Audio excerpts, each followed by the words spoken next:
The following is an original production of AZPM News. Arizona Science is supported by Research Corporation for Science Advancement. For Arizona Public Media, I'm Tim Swindle, Professor Emeritus of Planetary Science at the University of Arizona, and this is Arizona Science. Joining me today is Melissa Furlong, an Assistant Professor of Environmental Health Sciences in the Zuckerman College of Public Health at the University of Arizona. Welcome, Melissa. Thanks, Tim. You were the first author of a study recently where you found that firefighters involved in fighting the fires in Los Angeles in January of 2025 experienced potentially worrisome changes in the proteins found in their blood. What were those changes? I believe it was around 60 of the specific proteins that were measured out of around 7,000 proteins. And those 60 were what are called statistically significantly changed from baseline to after the fires. So we had collected baseline samples in 2024 and then went back and collected them immediately after the LA fires. And those 60 proteins were responsible for a variety of different biological functions. But when we looked at the pathways, there were some consistent signals for oxidative stress, immune signaling, various cancer pathways, and some neurological implications for those proteins.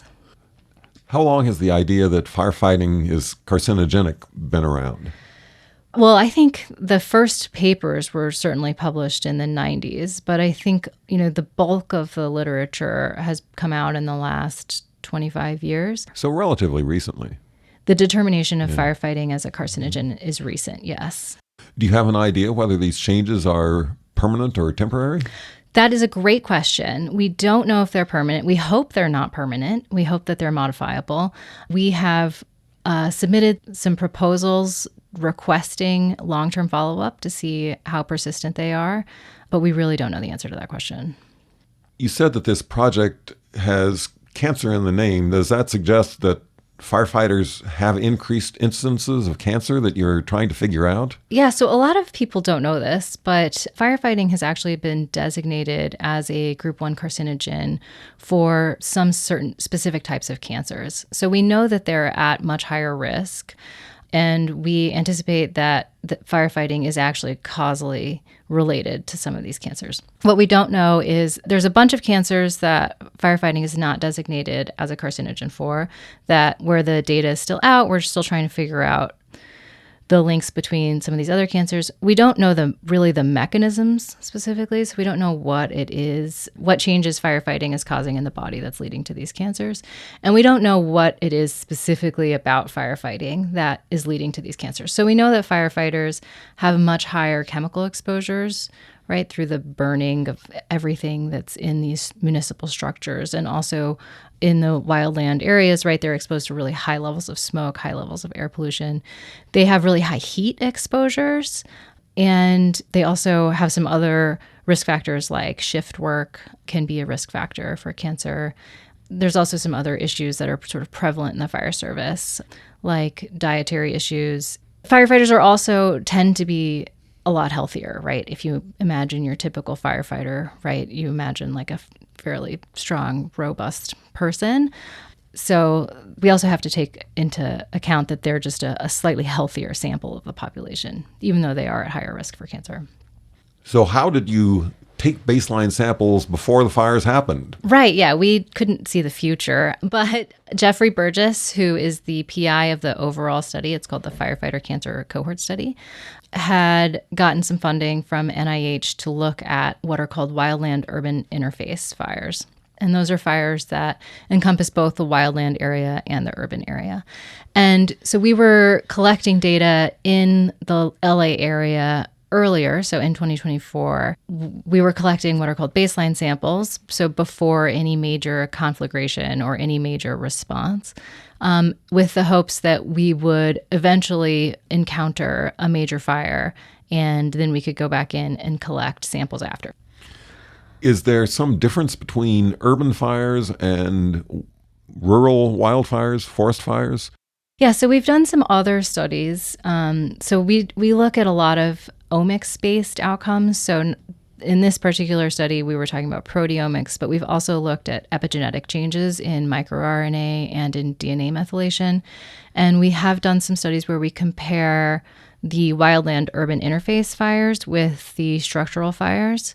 And we've done that with metabolomics, which are the study of all the metabolites in the body, and we've done that with epigenetics, which is the study of changes to the DNA. And we do see some preliminary differences in the biological response to the wildland-urban interface fires versus just the municipal structural fires.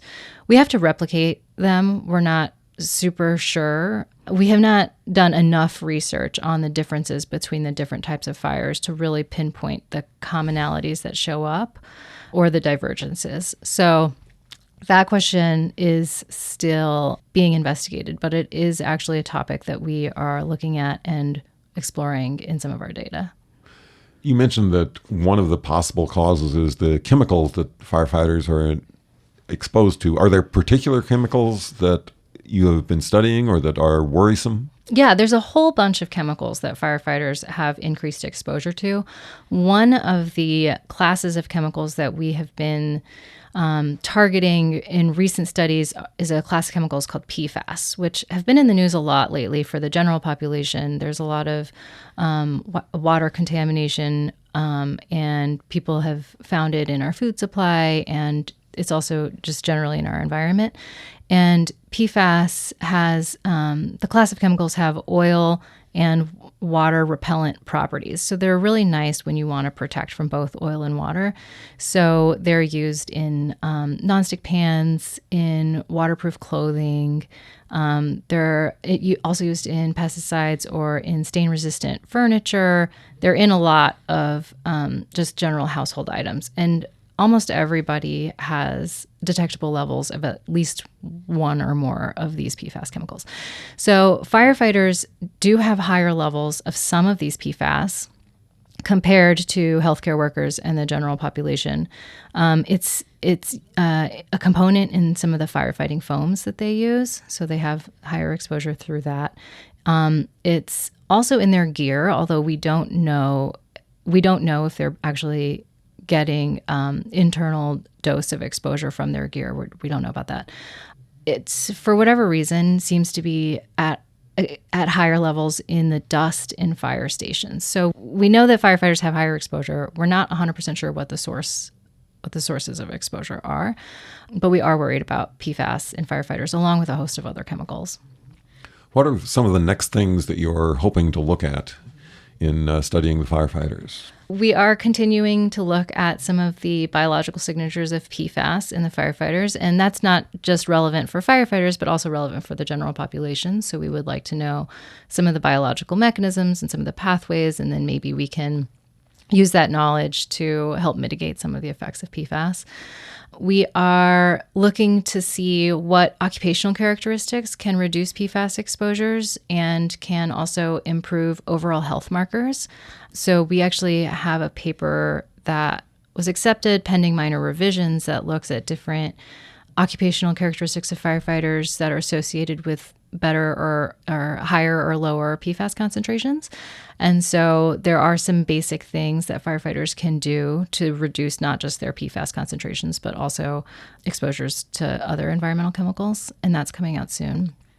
And then we are looking at plasma donation as a way to reduce PFAS levels that are already in the body. So after you've been exposed, you have in a scenario where you've already been exposed and you have higher levels of PFAS, plasmapheresis, or the removal of plasma from your body, seems to be an efficient mechanism to reduce PFAS concentrations.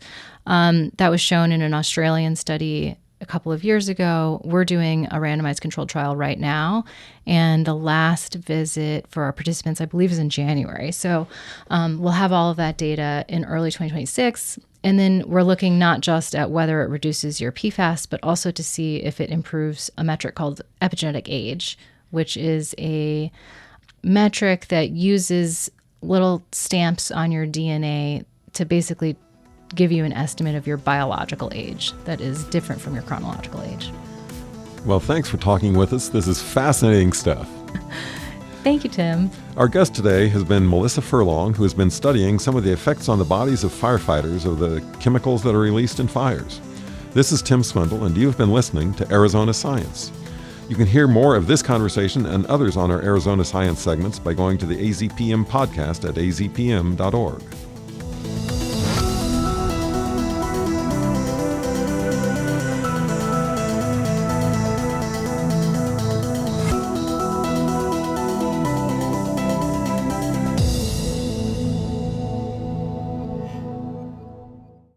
Thank you to Research Corporation for Science Advancement for their support of Arizona Science. This has been an original production of AZPM News.